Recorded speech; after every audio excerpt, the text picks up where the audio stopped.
Hey guys, my name is Chelsea. Today I'm going to be giving you a brief overview of Spain and its culture and how certain patterns and similarities in Spain can be observed in the United States.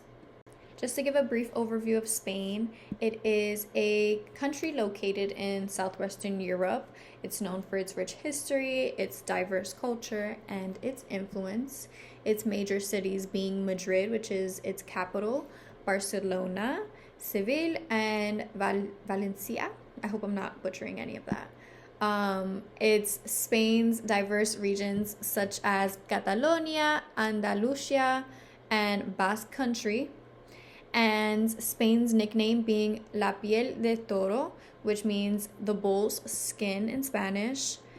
This nickname was given because it's referenced to its shape of the country resembling a bull's hide stretched out, and it also alludes to Spain's famous bullfighting culture, which we'll get into as well.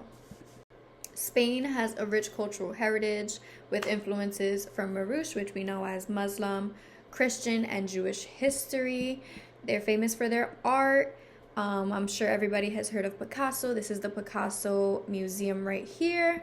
And then we have the bullfighting, which we mentioned earlier. They're known for their cuisines, known as paella and tapas and even sangria. And their beautiful beaches right here. Spanish is the official national language, but Spain is home to several co-official languages in different regions. They speak Catalan in Catalonia, Valencia, and the Balearic Islands. They speak Basque, which is also known as Euskara, in Basque Country and parts of Navarre. They speak Gallegin in Galicia, and the Spanish language is just a key cultural element, but these regional languages symbolize regional pride and autonomy.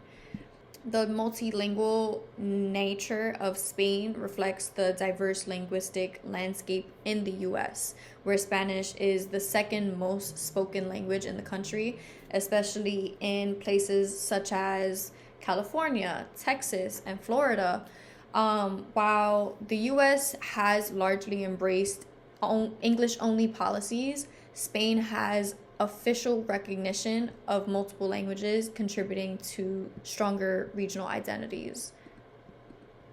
Moving on to family culture, family plays a central role in Spanish society, with extended families living often close proximity and providing support for one another. Traditional gender roles have historically been strong, with women primarily responsible for domestic duties and caregiving. If anybody hears Spanish, you know how true this is in regards to extended family or any type of family living close to each other, and that support that you have with one another. And these gender roles where your mother or your grandmother, your great-grandmother, they carry this on with cooking and cleaning and the man bringing home the money. However, modern Spain is experiencing shifts in family dynamics, just as the US, with more single-parent households and same-sex marriages, which became legal in 2005, and a greater emphasis on gender equality.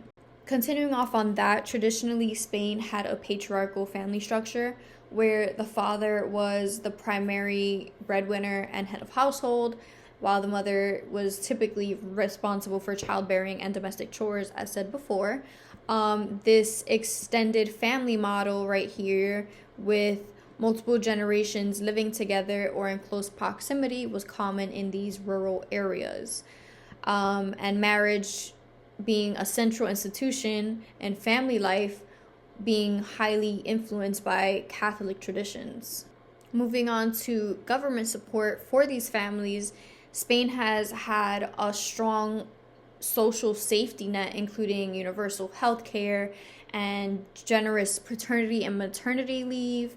The government's support of family and social welfare programs reflect Spain's commitment to social equity and helping families balance work and home life. Work-life balance and gender equality in the family unit are significant evolving topics in both of these countries. Spain has made significant strides toward gender equality, but obviously issues still remain. The US still facing debates about workplace policies and equal rights for parents. In recent decades, Spain has undergone significant changes in its family structure, the nuclear family becoming more common and marriage rates just declining since the legalization of divorce in 1981, while cohabitation, particularly among younger generations, rising, which means living together without marriage. In the US, family structures have also evolved significantly.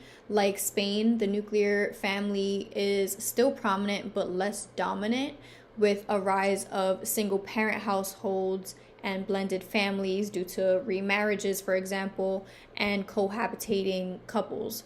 Divorce rates have increased, and many people are opting to delay marriage and children, which is similar to Spain's trends. Women's participation in the workforce has significantly increased as well, and gender roles within the family have become more flexible, although traditional views persist in some regions. Same-sex marriage was also legalized in 2005, making Spain one of the most progressive countries in Europe in terms of LGBTQ plus family rights. Spain's legal recognition of same-sex marriage was earlier and more robust than in the US, where LGBTQ plus rights were subject to state level variation before the federal ruling, and is still going through issues. But both Spain and the US are seeing an increase in these non-traditional families, whether single parents or cohabitation, but cultural acceptance of these family structures vary.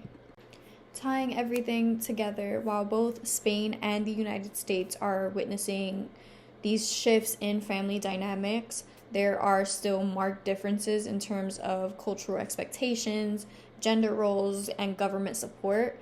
Spain's social safety net, strong family-oriented policies, and generous parental leave stand in contrast to the US, where the welfare state is less developed and there's great reliance on private solutions for family support.